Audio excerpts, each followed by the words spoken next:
Revisão Final Concursos. Afiando o conhecimento para cravar a sua vaga. Olá, futuro policial federal, sejam todos muito bem-vindos ao Revisão Final Concursos. Eu sou Milton Santos e hoje vamos continuar nossa jornada pela contabilidade, mergulhando no coração do balanço patrimonial. Exatamente, Milton. Eu sou a Carolina de Jesus.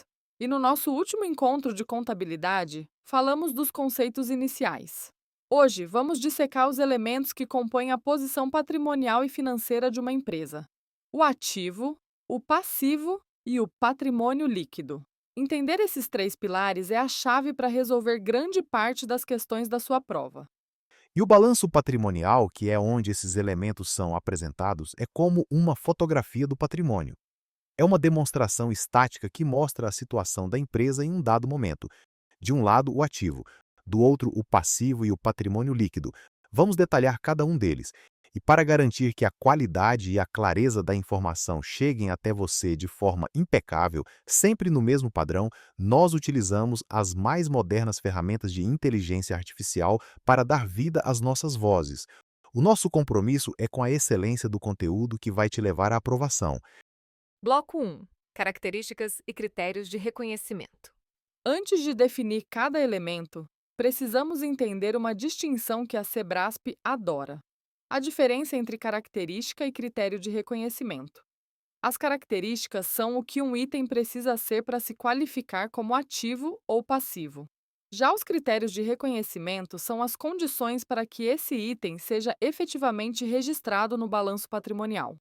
Exato, Carol. As características de um ativo são ser um recurso controlado pela empresa, ser oriundo de um evento passado e ter a expectativa de gerar benefício econômico futuro.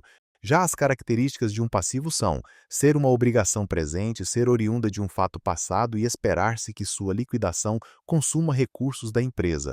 Mas ter essas características não é o suficiente. Para ser reconhecido, registrado, o item precisa atender a dois critérios. Primeiro, ser provável que o benefício econômico futuro associado a ele flua para uma entidade, no caso do ativo, ou da entidade, no caso do passivo. E segundo, o item precisa ter um custo ou valor que possa ser mensurado com confiabilidade. Um exemplo clássico, uma máquina da empresa que está encostada, sem uso. Ela tem as características de um ativo, mas não atende ao critério de gerar benefício econômico, então pode não ser reconhecida. Outro exemplo são os ativos e passivos contingentes, que atendem à definição, mas não aos critérios de reconhecimento, e por isso não são registrados no balanço, mas apenas divulgados em notas explicativas. Para não perder tempo, vamos treinar. Julgue a assertiva. Para que um item seja reconhecido como ativo no balanço patrimonial de uma entidade, é suficiente que ele seja um recurso controlado pela entidade como resultado de eventos passados e tenha o potencial de gerar benefícios econômicos futuros. Certo ou errado?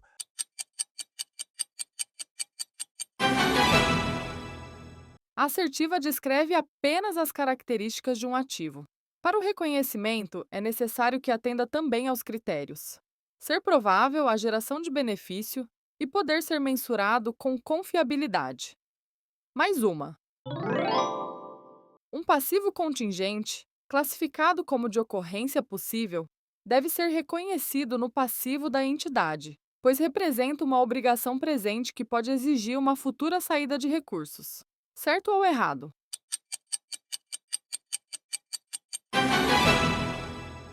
Assertiva errada. O passivo contingente não atende aos critérios de reconhecimento. Obrigações possíveis não são reconhecidas no passivo, mas apenas divulgadas em notas explicativas. Apenas as obrigações prováveis são reconhecidas como provisão no passivo. Bloco 2. O ativo em detalhes. Agora vamos focar no ativo, Carol. O conceito, como vimos, é um recurso econômico presente controlado pela entidade como resultado de eventos passados. E um recurso econômico é um direito que tem o potencial de produzir benefícios econômicos. Um ponto fundamental aqui é a diferença entre controle e propriedade. O controle está relacionado com a capacidade de usar o recurso, obter seus benefícios e correr seus riscos. A propriedade legal não é essencial para que um bem seja classificado como ativo da empresa. Pense no arrendamento mercantil, leasing. A empresa arrendatária controla e utiliza o bem, que será registrado em seu ativo, mesmo que a propriedade legal seja do banco.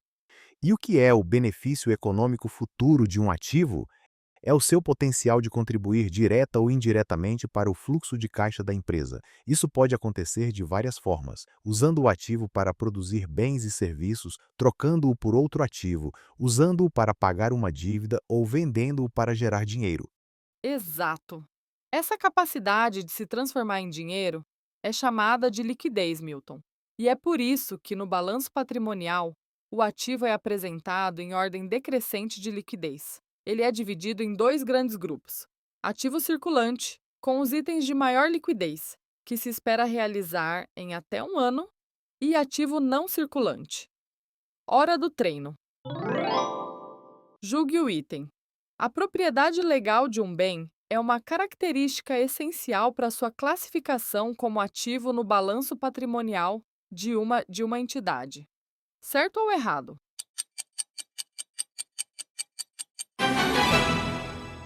Errado, de novo. Como vimos, o direito de propriedade não é essencial. A característica essencial é o controle sobre o recurso e os benefícios econômicos que ele pode gerar. A propriedade legal é apenas um dos indicadores de controle. Treino, treino e treino. O benefício econômico futuro de um ativo refere-se exclusivamente à sua capacidade de ser convertido em dinheiro por meio da venda. Certo ou errado?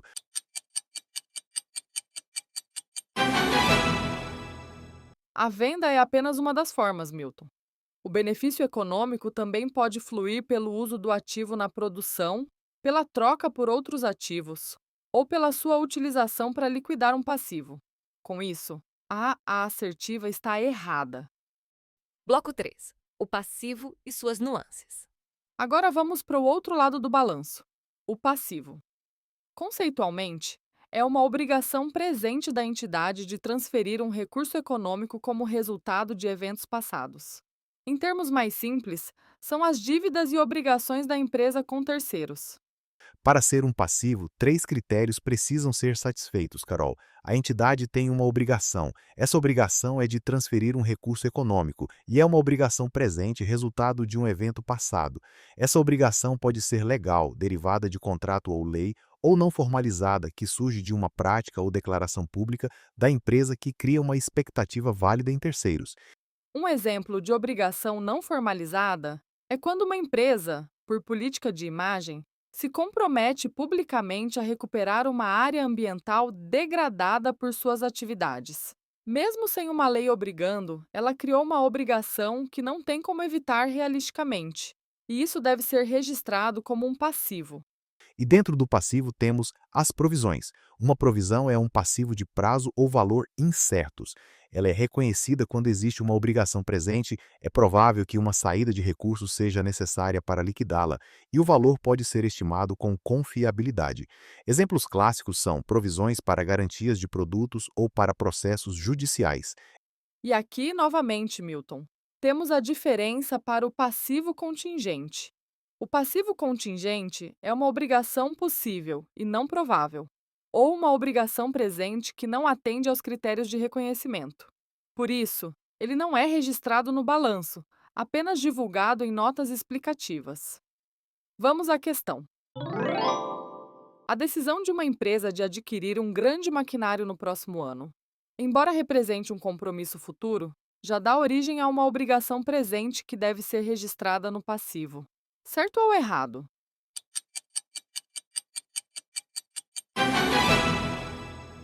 Errado. Deve-se fazer a distinção entre obrigação presente e compromisso futuro. A decisão de adquirir ativos no futuro, por si só, não cria uma obrigação presente, Carol. A obrigação só surge quando o ativo é entregue ou quando a empresa firma um acordo irrevogável de compra. Mais uma para fixar o conteúdo. Uma ação judicial movida contra uma empresa cuja probabilidade de perda é avaliada pela assessoria jurídica como remota, deve ser registrada como um passivo contingente no balanço patrimonial. Certo ou errado?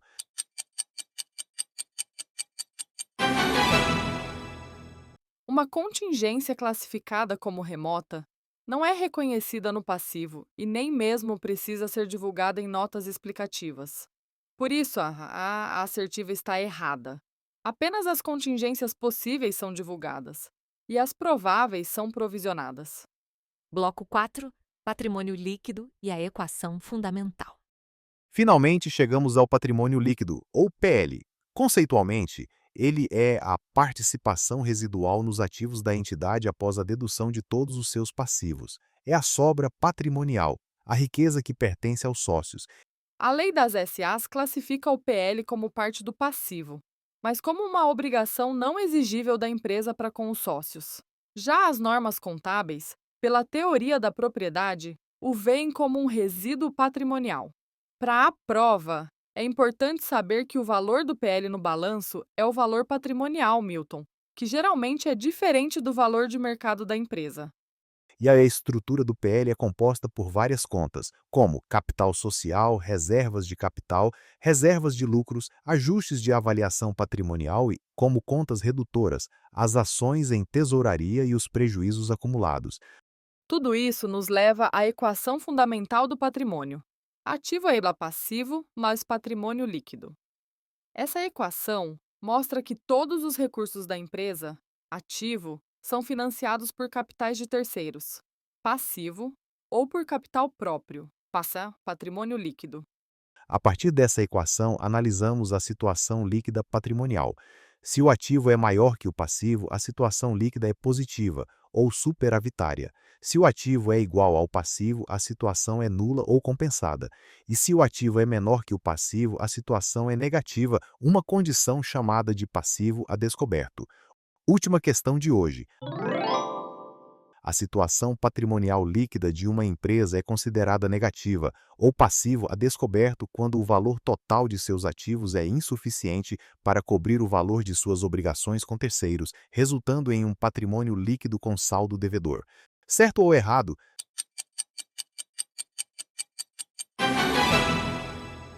Assertiva certa. É exatamente essa a definição de passivo a descoberto. Ocorre quando o passivo exigível é maior que o ativo, fazendo com que o patrimônio líquido se torne negativo. E assim, fechamos nosso mergulho profundo na estrutura do balanço patrimonial, Milton. Entender as definições, as características e os critérios de reconhecimento de ativo, passivo e PL é a base para qualquer questão de contabilidade. Sem dúvida. A dica de ouro é: desenhe a estrutura do balanço. Coloque o ativo de um lado, passivo e PL do outro. Entenda que tudo no ativo é uma aplicação de recursos e tudo no passivo e PL é uma origem de recursos. E Carol, essa lógica visual resolve muitas questões. É isso aí.